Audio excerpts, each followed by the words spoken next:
नमस्कार, स्वागत आप सभी का। चुनावी चकल्ला साहब देख रहे हैं और आपके साथ मैं हूं पुनीत।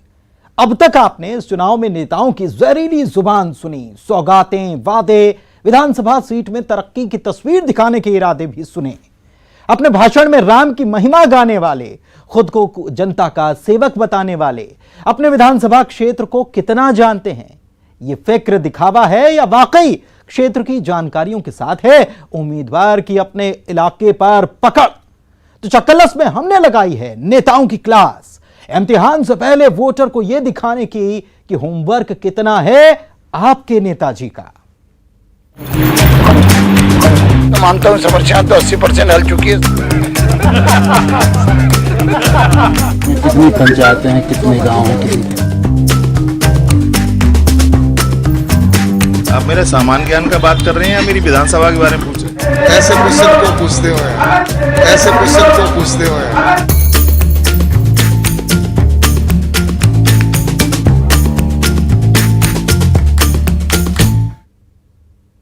जी हां, इस उपचुनाव में एक साध्वी भी सियासत में नसीब आजमा रही हैं। सुनने वाले कहते हैं कि साध्वी जब कथा बांटती हैं तो श्रोता मंत्रमुग्ध होकर उन्हें सुनते हैं। कांग्रेस के उम्मीदवार राम सिया भारती को धर्म आध्यात्म का बेशक भरपूर ज्ञान होगा, लेकिन साध्वी जी राजनीति में जरूरी है विधानसभा सीट का ज्ञान भी। बड़ा मलेरा में किस सवाल पर कौन सा उम्मीदवार हुआ आउट, किसे कहां था डाउट, देखिए जरा।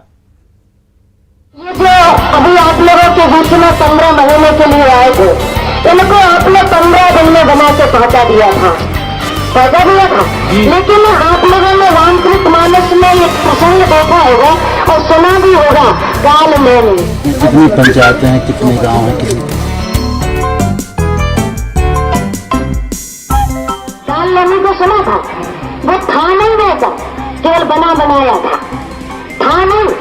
काल नैनी संत था क्या? नहीं था ना, केवल बना बनाया था।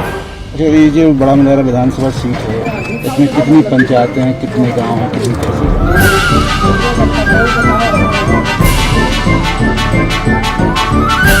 पिछली बार नोटा पे कितने वोट पड़े थे?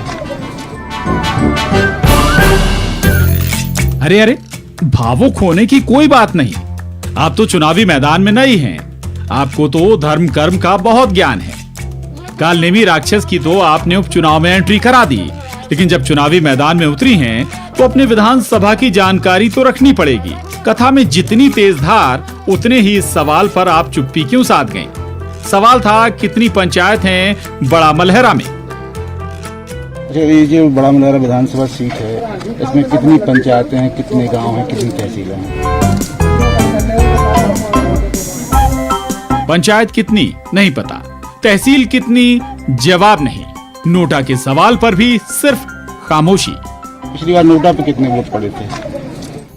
आपने एग्जाम हॉल देखा है, जहां परीक्षा में जब सवालों का जवाब नहीं मिलता तो परीक्षार्थी ऐसे ही बगलें झांकने लगता है। क्या कितना अंतराल था बीजेपी कांग्रेस के बीच में? 3 सवालों में तो निरुत्तर रही रामसिया जी, लेकिन चौथे सवाल पर थोड़ा कॉन्फिडेंस जागा। धीरे से बोली, पिछली बार जीत का अंतर इतना था। क्या कितना अंतराल था बीजेपी कांग्रेस के बीच में? और आसपास खड़े समर्थक हौसला अफजाई करने लगे, बीच बीच में हिंट भी देने लगे।